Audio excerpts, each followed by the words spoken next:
किसको दिया जाए, किसको सौंप दिया जाए जो इसमें रस आ जाए, ऐसा परमहंस कौन है। तो तब वेद व्यास जी को अपना बेटा याद आता जो जन्म लेते ही जंगल में चला गया था। अब जन्म लेते ही जंगल में कहाँ गया है, कहाँ गया है, कहाँ जाए ढूंढने, कुछ पता नहीं है। निर्गुण निराकार ब्रह्म का ध्यान कर रहे थे सुखदेव जी, जिसके गुणों का भी पता नहीं है और स्वरूप का भी पता नहीं है। ऐसे निर्गुण ब्रह्म की समाधि में बैठे हुए थे। तो व्यास जी को दिशा मालूम थी और अपने दो शिष्यों को बुलाया और उन शिष्यों को 2 श्लोक रटा दिए। अब बोले भाई तुम उस दिशा में जाओ जहां मेरा मित्र सुखदेव तुम्हें दिखाई दिए, जो निर्गुण ब्रह्म के ध्यान में समाधिस्थ हो, बस वहीं पर तुम उच्च स्वर में इन श्लोकों का गान करना। और भगवान के तो गुण ऐसे हैं जैसे चुंबक होता है, चुंबक अपनी ओर खींचता है, ऐसे है भगवान। और वो शिष्य भी गए और जब उन्होंने देखा कि सुखदेव जी निर्गुण ब्रह्म का ध्यान कर रहे हैं और बैठे हुए हैं, तो व्यास जी को पता था कि वो ऐसे आने वाला तो है नहीं, इसलिए व्यास जी ने उनको वही 2 श्लोक दिए थे जिसमें एक में तो स्वरूप का वर्णन है और एक में गुण का। तो सबसे पहले श्लोक गुणगुनाए व्यास जी के शिष्य। वरेहा पीडम नटवर वपु कर्णयो कर्णिकारं विप्रदवासां कनककपिशं वेजयन्तीं च मालां चन्द्रान् वेणोरधरसुतया पूरयन् गोपवृन्दे वृन्दारण्यं सपदरमणं प्राविशद गीतकीर्तिः। और ये श्लोक जब सुखदेव जी के कान में पड़ा, वरहा वीरम, वर बोलते हैं श्रेष्ठ को, जो श्रेष्ठ होते हैं ना वर बोलते हैं उसको। पहले जब विवाह होता था ना तो कार्ड में वर नारायण लिखा जाता था, है मालूम? अब क्या लिखते हैं?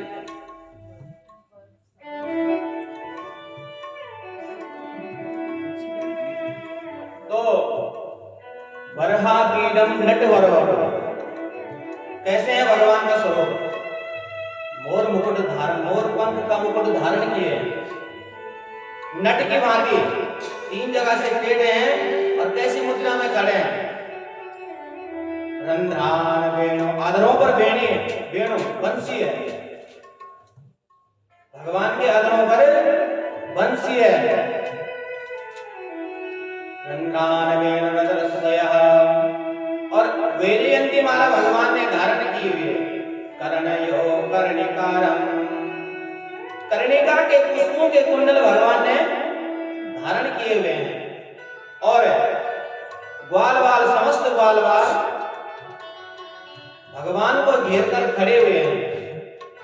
और उस समय साईं गोधूली का समय है और ग्वाल बाल भगवान की कीर्ति कौमुदी का बखान कर रहे हैं कि आज भगवान, आज कृष्ण ने ऐसा किया है। तो सुखदेव जी खड़े हो गए, अच्छा जिसका मैं ध्यान कर रहा हूं उसका स्वरूप ऐसा है। तो खड़े हो गए, खड़े तो हो गए, फिर विचार किया, अरे हो सकता है कि जो दिखने में सुंदर हो, न जाने गुण उसके कैसे हो। जरूरी नहीं है कि जो सुंदर होगा गुण भी उसके सुंदर हो ना। और अपने आप को समझ आया, फिर बैठ गए। व्यास जी को तो पता था, फिर व्यास जी ने दूसरा श्लोक रटा रखा था उन्हें। अब वही श्लोक तुरंत जैसे सुखदेव जी बैठे, उन शिष्यों ने तुरंत वो श्लोक उच्चारण किया। और स्वभाव कैसा है, गुण कैसे हैं भगवान के। अहो वकीयम स्तनकालकूटम जिघांसयाप्ताय यदाप्यसाध्ये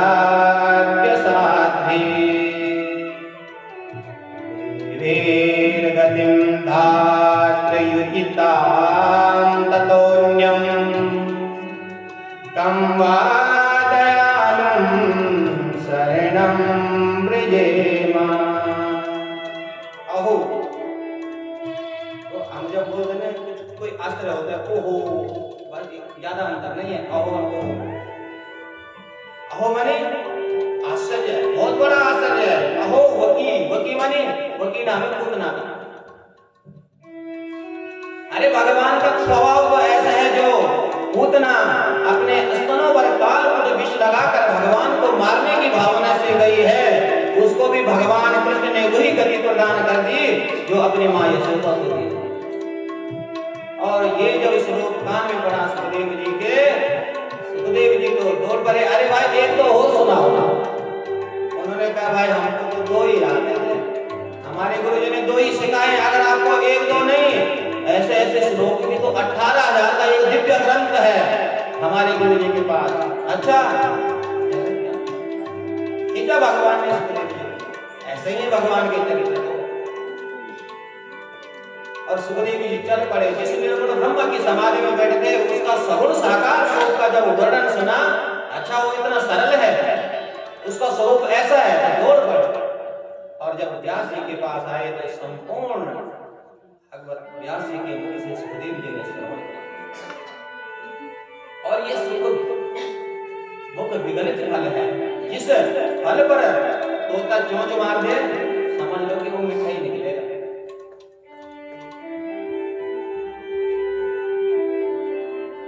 और तब सौनक जी फिर प्रश्न करते हैं सूत जी से कि महाराज अब आप ये बताइए कि राजा परीक्षित को सुखदेव जी ने कथा क्यों सुनाई। अब यहां से परीक्षित का चरित्र प्रारंभ करते हैं सूत जी। यदा मृदे को रविश्रीजयाना धीरे स्वतो वीरगतिं गतेषु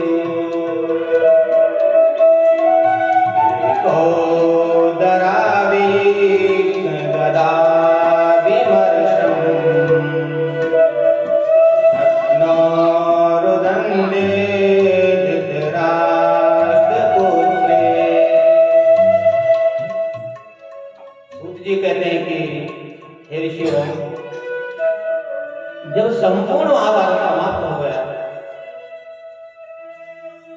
संपूर्ण महाभारत हुआ और अंतिम युद्ध में दुर्योधन पर जंगा का उल्लंघन कर दिया भीम ने, तो अचेतन अवस्था में दुर्योधन पड़ा हुआ और उस अवस्था में उनका मित्र अश्वत्थामा जो द्रोणाचार्य जी के पुत्र हैं वो उनके पास जाते हैं। अब देखिए जो दुष्ट व्यक्ति होगा ना वो मरते दम तक दुष्टता दिखा कर जाता है। क्यों? अरे जो जीवन भर नहीं सुधरा होगा वो क्या सुधर जाएगा, क्योंकि अभ्यास ही ऐसा है उसका जीवन भर। और वहां पर अश्वत्थामा कहते देख मित्र, मैं अपने जीवन भर तुम्हारा नमक खाया है और मैं तेरे लिए कुछ कर नहीं पाया। वो अपनी अंतिम इच्छा बता और आज ये अश्वत्थामा वो काम कर दिखाएगा। देखिए पता क्या कहते थे, कहते देख मित्र, अरे हम 100 भाई, 100 में से एक भी तेरा, लेकिन हमारे शत्रु कितने भाई थे? अरे 5 में से एक भी जाता तो कुछ तो संतुष्टि मिलती।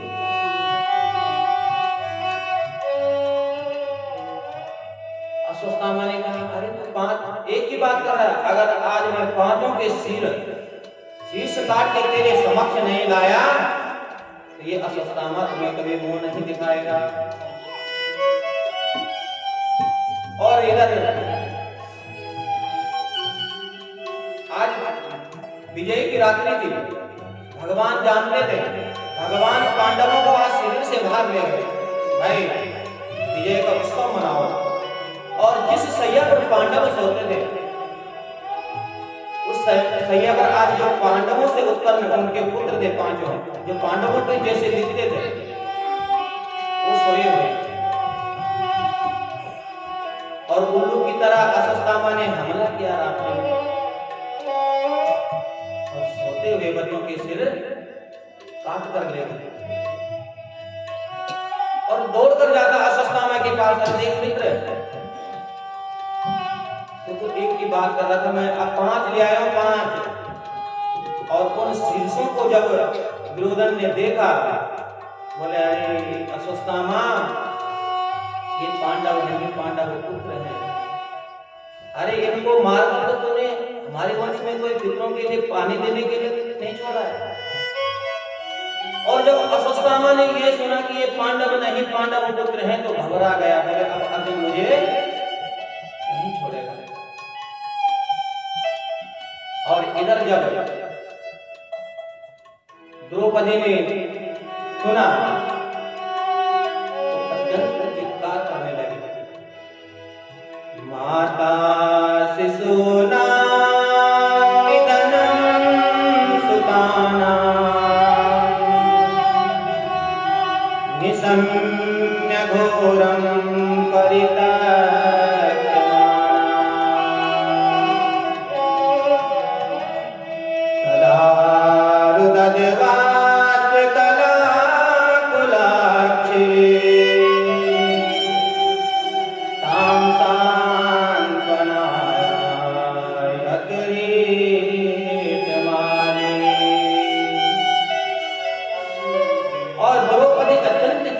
करने लगे और अर्जुन फिर सांत्वना देने लगे, बोले देवी जिस दुष्ट ने भी ये कृत्य किया है उसको मैं शपथ लेता हूं, वचन देता हूं तुझे कि तेरे ही सामने उसको मैं मृत्युदंड दूंगा।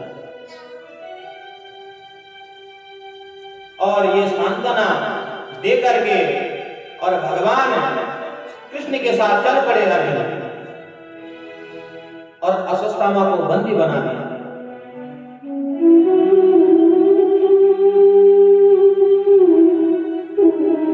भगवान ने कहा भाई अर्जुन बंदी क्यों बना रहे हो, अरे इसको मार डालो।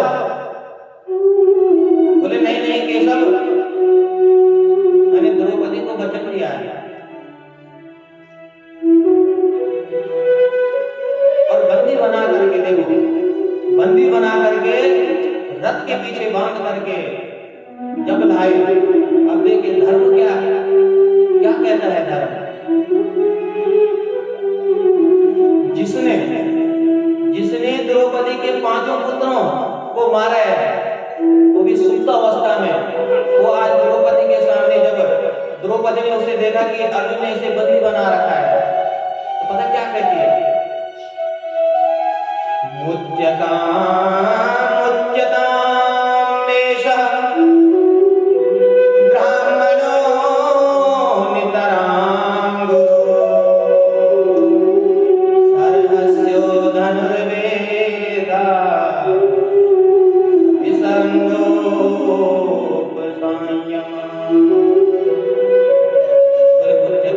मुच्यतां, अरे इसको छोड़ दो, मुक्त कर दो इसे। अर्जुन ने कहा अरे देवी किसको मुक्त करने की बात कर रही है तू, अरे इसने तेरे एक नहीं 5 बेटों को मृत्यु के घाट उतार रहा है और वो भी सुप्त अवस्था में, अरे ऐसा तो कोई शत्रु भी नहीं करता है, इसने ऐसा कृत्य किया है। तो द्रौपदी पता क्या कहती है?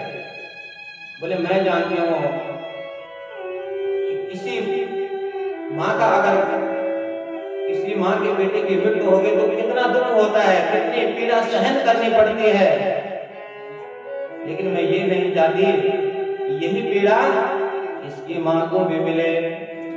क्यों? अरे तुम्हें तो मालूम है कौन है ये? ईश्वे भगवान द्रोण परिजारूपेण वर्तते तस्यात्मनोधं पत्न्यास्ते ज्ञानवाग्वीरसूकृते।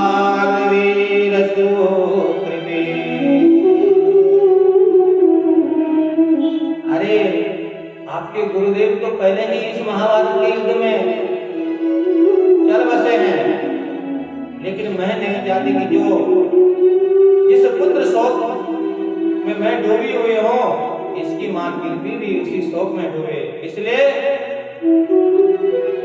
मारो धीरस्य जननी गौतमी पति देवता यथाहं मृतवसार्ता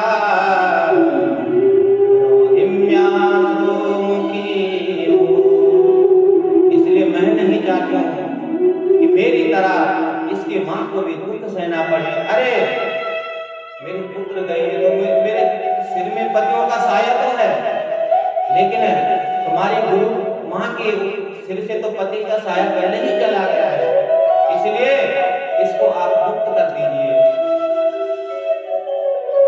अब अर्जुन तो फंस गए। क्यों? क्षत्रिय है, प्रतिज्ञा कर रखी है। अब धर्मराज जी भी कह रहे हैं कि बिल्कुल द्रौपदी ठीक कह रही है, और भगवान मन ही मन प्रसन्न हो गए।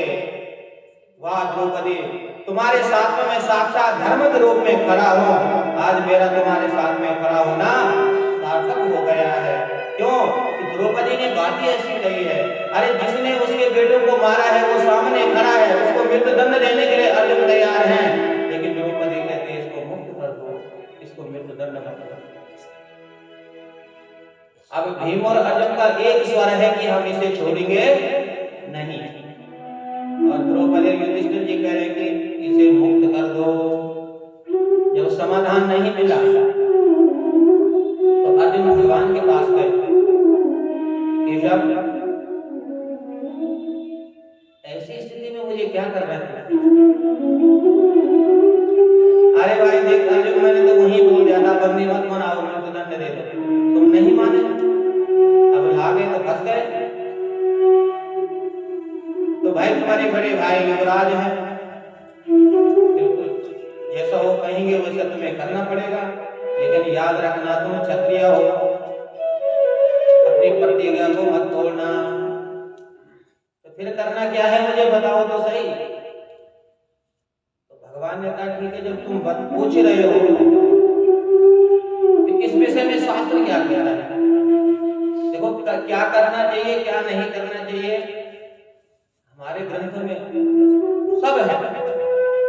किस परिस्थिति में क्या करना चाहिए, कहां आपकी समस्या आकर के अटक गई है, हर सूत्र मिल जाएगा। शास्त्र का सूत्र आपके पास होगा तो आपकी समस्या का समाधान हो जाएगा। अरे आप गणित में अटक जाते हो जहां पर ना, वहां पर सूत्र लगता है उसको सोल्व करने के लिए, तो जब सूत्र आपको याद होगा गणित का तभी उसको सोल्व कर पाओगे। ऐसे जीवन में कोई समस्या आ गई है और शास्त्र का सूत्र आपके जीवन में है, आपको याद है, तो उस सूत्र को लागू करिए, समस्या हल हो जाएगी। तो भगवान ने कहा ठीक है, जब तुम पूछ रहे हो तो मैं बता देता हूं शास्त्र क्या कहता है, सुनो। ब्रह्म बंधुर्न हन्तव्यम् आतताये वदार्हणा मयो भयमाम्नातं परिपायन्नुशासनम्। बोले भाई देख, शास्त्र कहते हैं कि ब्रह्म बंधुर्न हन्तव्यम्, ब्राह्मण चाहे कैसा भी हो उसका कभी वध नहीं करना चाहिए। और आगे कहते हैं आतताई वदार्हणा, आतताई कोई भी हो वो दंड देने का एक लायक है। अर्जुन ने कहा वाह महाराज, समाधान भी दिया तो कैसा दिया। एक लाइन में कहते हो कि ब्रह्म बंधुर न हंतव्यम, ब्राह्मण चाहे कैसा भी हो उसका वध नहीं करना चाहिए, और आगे कहते हो आतताई कोई भी हो। ये क्या बात है? इस समस्या का समाधान दे रहे हो कि मुझे उल्टा फंसा रहे हो समस्या में? अरे कभी तो सीधा बोल दिया करो, ऐसी टेढ़ी बातें क्यों करते हो? अब यहाँ भगवान परीक्षा ले रहे हैं, क्यों कि महाभारत में गीता का उपदेश दिया है अर्जुन को भगवान ने। तो अर्जुन भी, क्यों कि जब अर्जुन के समझ में तब आया जब अर्जुन ने स्वीकार कर दिया कि हम आपके शिष्य हैं, शिष्य स्त्री हैं। जब तक ये रहा मेरे बुआ के लड़के हैं, मेरा मित्र है ना, ये तब तक समझ नहीं आया। जब शिष्य गुरु स्वीकार किया भगवान को तब समझ आया। तो अर्जुन समझ गया, वपनम द्रविणम दानम स्थानिर्यापणम तथा ईसहि ब्रह्मबंधूनां वधो नान्योस्ति देहिका। ब्राह्मण का कभी दैहिक वध नहीं करना चाहिए, होता ही नहीं। तो अर्जुन समझ गया, अर्जुन ने अश्वत्थामा का अपमान कर दिया, सिर मुंडवा दिया, सिर पर जो चमकती हुई मणि थी उसको छीन लिया और धक्का मार के सिर से निकाल दिया। और इधर अब जब भगवान ने कहा सब चीज हो गई है